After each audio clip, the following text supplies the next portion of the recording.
As city councilmen, both mayoral candidates get paid about $75,000 a year.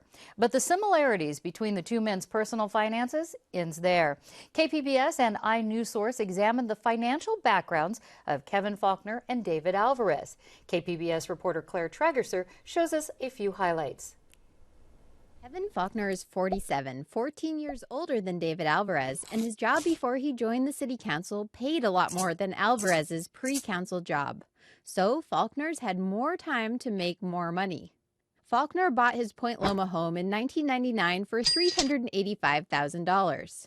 Public records indicate Faulconer has since refinanced his home several times and taken out multiple loans on it. He says he now owes about $546,000 on his mortgage. David Alvarez bought his home in 2008 for $270,500.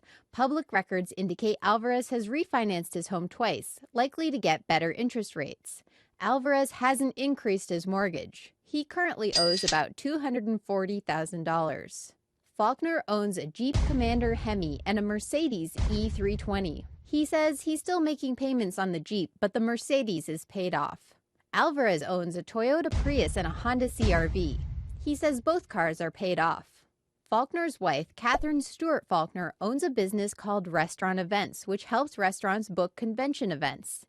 Faulconer says her income in 2012 was about $174,000. Alvarez's wife, Xochitl Miramontes Alvarez, works as an assistant principal at a private Catholic school. Alvarez says she makes $55,000 a year. Now, Claire, some great graphics explaining this. How long did it take you to research these numbers, and why did you look into this in the first place? Yeah, so we spent about 2 months doing a lot of in-depth research, all using public records, things that are available to the general public. And we did it because, first of all, the next mayor is going to be in charge of the city's $2.7 billion budget.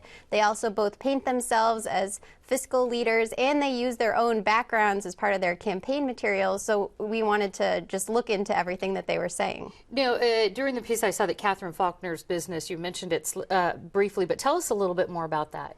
Yeah, so she owns a business called Restaurant Events, which books events for conventions in downtown restaurants. One of the things that hasn't been mentioned yet in the local media is that it also used to have locations in Canada, and it's she says that she sold it in 2013, the Canadian location. So that's sort of interesting, that aspect of it. The other thing is that going through public records, we found that in 2006, the Faulconers borrowed $200,000 against their home for her former business called Spa Tiki. I see. That's what that money was used for. Now, what are some of the other financial differences between the two candidates? Yeah, one thing that we should mention from the start is that Faulconer is 47. He's 14 years older than David Alvarez, and he made a lot more money. He made about $122,000 in his pre-city council job. David Alvarez made about $50,000. So Faulconer's had more time to make more money, so he already kind of has a stronger financial background. We looked into their houses. They both own their own homes, one in Point Loma, that's Faulconer, one in Barrio Logan, that's Alvarez. Faulconer's home is now worth just under $1 million. David Alvarez, about $300,000. And I understand Faulconer still owes on his mortgage, but Alvarez does not.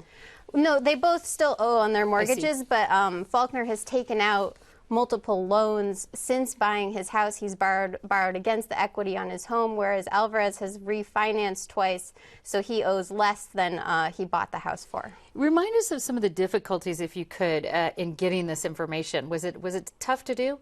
Yeah, I mean, it took a lot of searching.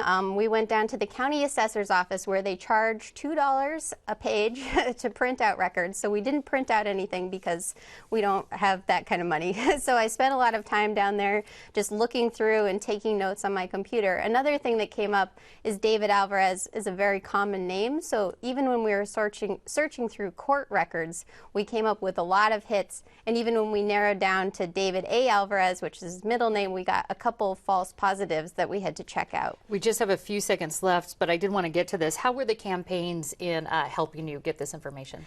Yeah, David Alvarez's campaign initially, put up a little bit of a fight saying, why do you want this information? But then they were fully cooperative, gave us everything that we were asking for. Faulconer's campaign at first really didn't answer our questions. We had to go back and push them, and then they did provide more of the specifics. All right, KPBS reporter Claire Trageser, thank you so much. Thank you.